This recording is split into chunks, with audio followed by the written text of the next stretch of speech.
다자녀거든요. 아이가 4명.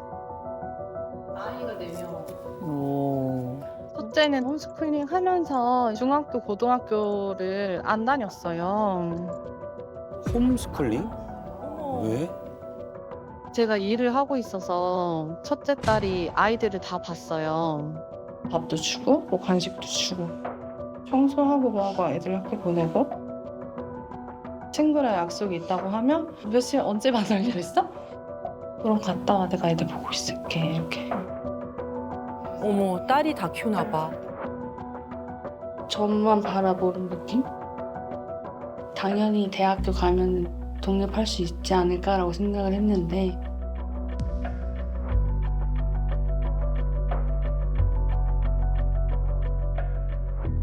내가 믿고 의지하면서 저도 모른 척 했던 게 있죠. 알면서도. 어떡하지? 이제 이 아이가 없으면?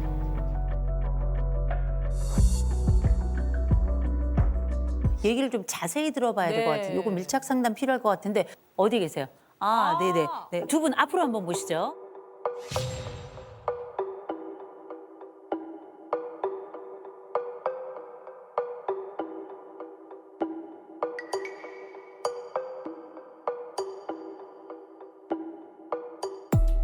잠깐만 저희 지금 따님이 나오면서 얘기가 아직 시작되지 않았는데 울기 시작했는데요.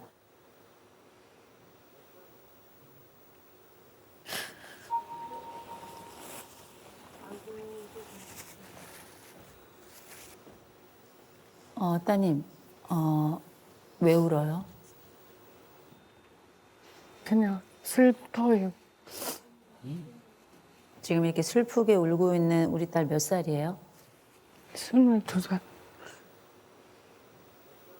지금 우리 어머니하고 이제 따님이 이렇게 있는데 엄마 표정보다 딸 표정이 더 어둡다는 거예요. 그러니까 너무 우울해 보여, 딸이. 착하게 생긴 얼굴하고요. 절망하는 얼굴은 달라요. 이 분홍빛 얼굴에 이 눈망울에 절망이 있다는 거는 매칭이 잘 되지 않는 거예요.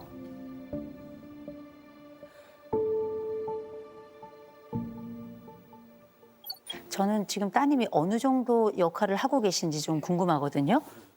아프거나 뭐 이제 그럴 때 병원 가거나 거의 모든 아이들 스케줄이나 그런 거를 이제 천하의하고 상담 계속 이제 조율을 하면서 아이를 키우고 있어요. 베이비시터처럼. 이제 제일 먼저 물어보는 게 남편한테 먼저 물어보는 게 아니라 네. 너 시간 돼? 나 이날 병원 가야 되는데 엄마랑 같이 가줄 수 있어? 네. 이렇게 엄마 그날 일을 해서 문을 못 빠질 것 같은데 아이를 받아줄 수 있어? 이제 그렇게 조율을 계속 하는 거죠. 그러니까 거의 이제 제 남편 같기도 하고 또 이제 신변 처리가 안 되다 보니까 자주 씻겨야 되고 이제 자주 갈아줘야 되고 이제 그런 것들을 이제 남편을 기다릴 수 없어요. 신변 처리가 안 되다 보니까 자주 씻겨야 되고 이제 자주 갈아줘야 되고 근데 그럼 나이가 어떻게 돼요? 우리 4명 다 지금 터울이 지금 첫째는 대학생? 대학교 3학년이고 네. 둘째는 고1 그리고 셋째는 중3, 중1 이렇게 돼요. 셋째, 넷째가 아들인데 발달 장애가 있어요. 셋째, 넷째 둘 다. 어머, 셋째, 넷째 다. 아이들의 지금 장애 정도가 어느 정도 되는지 여쭤봐도 될까요? 둘 다 이제 뭐 희귀난치가 되고요. 이제 그 중증 장애, 심한 장애가 지적 장애. 혹시 걸어 다닐 수 있나요? 일상생활 동작 능력이 되나요? 이제 보행은 가능하나 이제 신변 처리가 안 돼서 기저귀도 착용하고 있고 그리고 이제 그 눈 뜨면서부터 눈 감을 때까지 보호자가 있어야 옆에 돼요. 있어야 네, 되는구나. 맞아요. 식사도 혼자 할 수 없는 상황이. 근데 그쵸. 두 아이가 다 그런가요? 네. 저는 남편의 역할도 중요할 거라고 생각하는데 남편도 적극적으로 우리 내 아이와 함께하는 이 집안에서 이런 보호자 역할로 역할을 또 하고 있나요? 그럼요. 자기 일을 지금 20년 같은 일을 계속 하고 있고 육아도 같이 하고 있죠. 아이들의 분변 처리나 이런 것도 남편이 하나요, 같이? 그런 건 잘 도와주지 않아요. 아, 그래요? 네. 그러면 그 지금 둘째, 셋째가 중3이고 중1이면 애들이 키가 클 텐데 덩치가 크고. 근데 남편이 올 때까지 제가 못 기다려요. 그냥 다 씻기고 이제 간식 먹이고 이제 아, 엄마가 하지 못할 때는 지금 큰 딸이 하나요? 누나가? 네, 그렇죠. 두 아이를 다? 네. 아휴, 근데 남자애고 또 애들이 둘 다 크잖아요, 이제. 맞아요. 그 저희 욕조 안에 들어가서 이제 서서 이렇게 해주죠. 샤워. 근데 지금 이 구조 곧 큰 애가 있고 둘째가 있고 셋째, 넷째를 돌보는 과정에 엄마하고 큰 딸이 딱 들어갔어요. 보니까 둘째 얘기는 없어요. 둘째는 자기 인생을 그냥 사는 모양이에요. 둘째는 짜증 인형이어가지고 이제 부르면서부터 한숨을 계속 이제 도와주긴 하죠. 정말. 그러니까 요는 그 지금 앉아 계신 두 분이 집중적으로 이 남자 아이 둘을 이제 케어하고 있는 거고 네. 형태의 구조가 지금까지 어쨌든지간 이어져 왔는데 그렇죠. 이어져 왔는데 지금 이제 따님이 이 구조에서 지금 나가고자 하는 거죠. 네. 초등학교를 졸업하자마자 그냥 그 전부터 이미 동생들을 돌봤어요. 이미 그 전부터. 내가 조금 다른 애들하고는 다르다는 상황이라는 걸 알게 됐죠. 그렇죠. 그럼 화를 냈을 법한데 엄마한테 화를 냈을 것 같지도 않아요. 화를 잘 안 냈던 것 같아. 어머나. 세상에. 네, 조금 억울한 부분도 있었지만 좀 더 엄마를 이해하려고 했던 것 같아.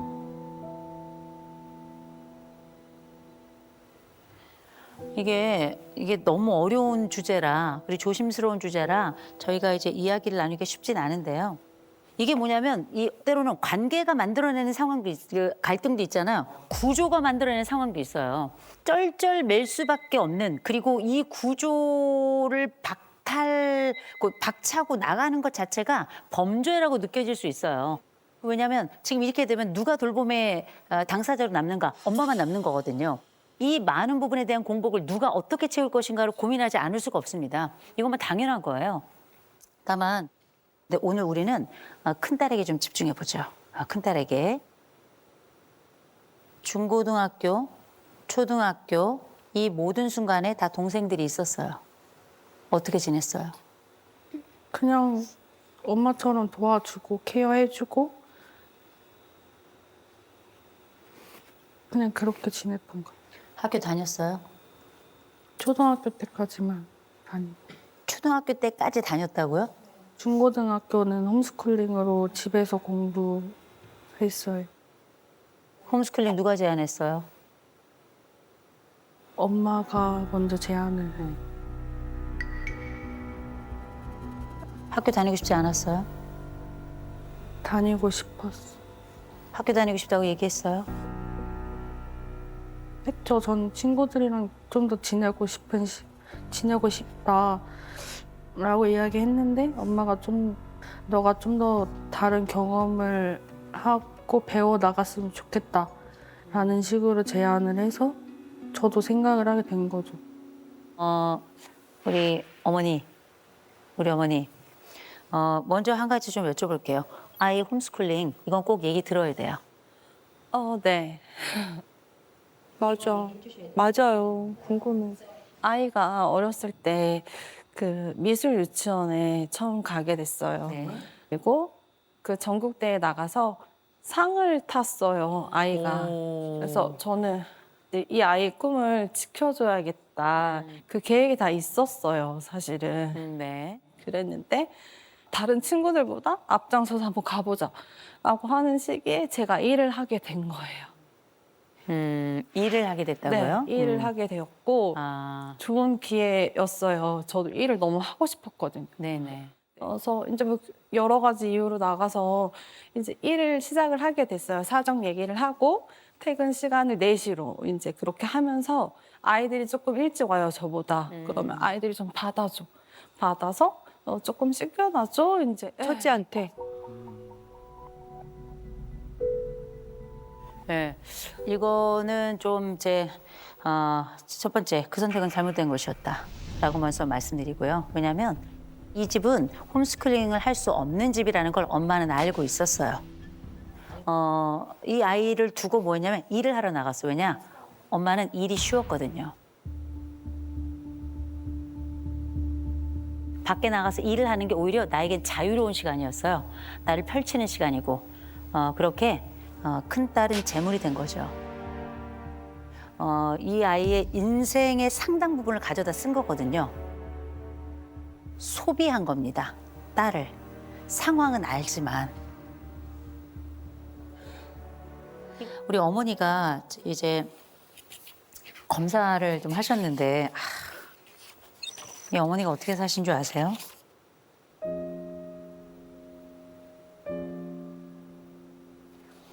계속 걱정은 뭐냐면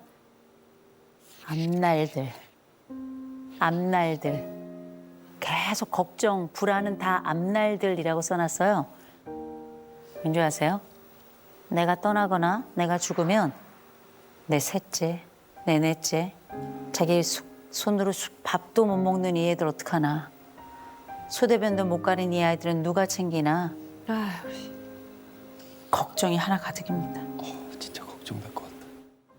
무슨 일을 해서라도 잊고 싶은 것은 셋째를 낳았을 때.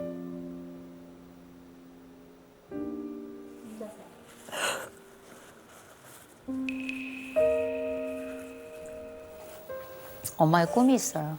뭔지 아세요? 딸하고 똑같아요.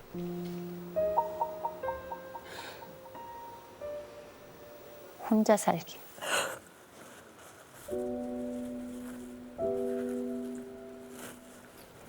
이게 이 엄마에게 뭐라고 할 수 있는 사람 아무도 없습니다.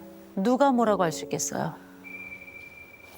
그런데 이 기질 성격 검사가 있는데요.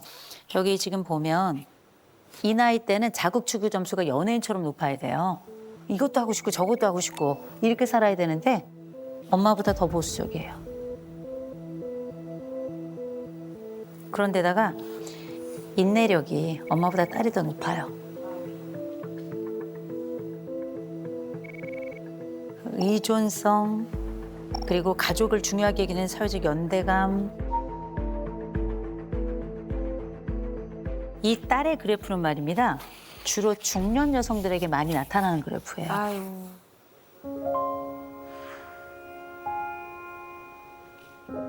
이미 마음은 중년 여성이 됐네. 오히려 엄마가 더 젊은 사람이에요. 신영 씨가 더 나이가 있는 사람의 결과로 나온단 말이에요. 저는 신영 씨가 예쁘고 찬란하게 살았으면 좋겠어요. 딸, 나가고 싶죠? 네. 네, 언제 나가고 싶어요? 기회가 된다면 내일 나갈 수 있다면 나가겠어요? 그렇게 못해. 왜요?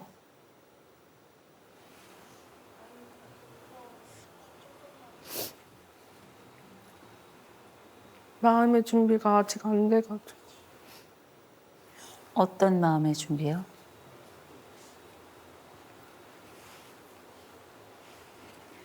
질문을 바꿔볼게요. 내가 나가면 우리 집에 무슨 일이 생길까요?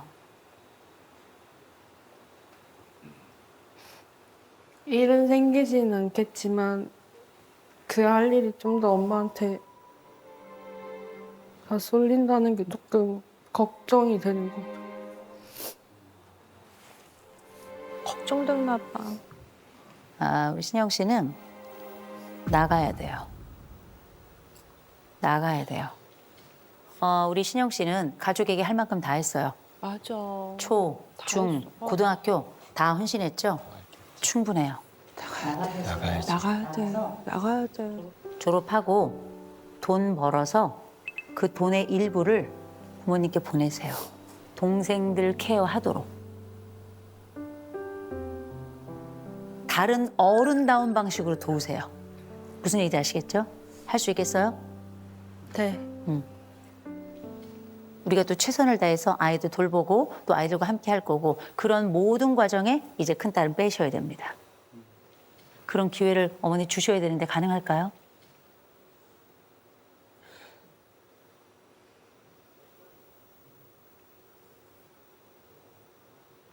이 딸은 좀 내보냈으면 좋겠어요. 이 딸이 등 돌릴 딸 아니에요. 근데 엄마 겁나죠. 내보내고 싶어요. 그런데 자유롭게 살았으면 좋겠어요.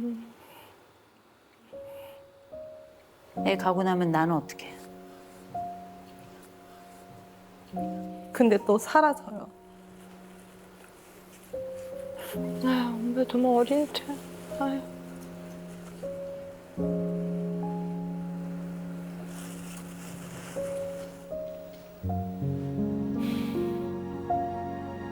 여기까지 잘 버텨준 이 엄마 정말 훌륭하다. 이 엄마 끝까지 버텨줘서 너무 고맙다 말씀드리고 포기하지 않고 지금까지 온 것만으로도 전 너무 훌륭하다고 생각합니다. 진짜 훌륭해. 우리 엄마 새로운 꿈을 꿀 수 있도록 신영이의 새로운 출발을 축하해주는 기념으로 박수 한번 드리죠.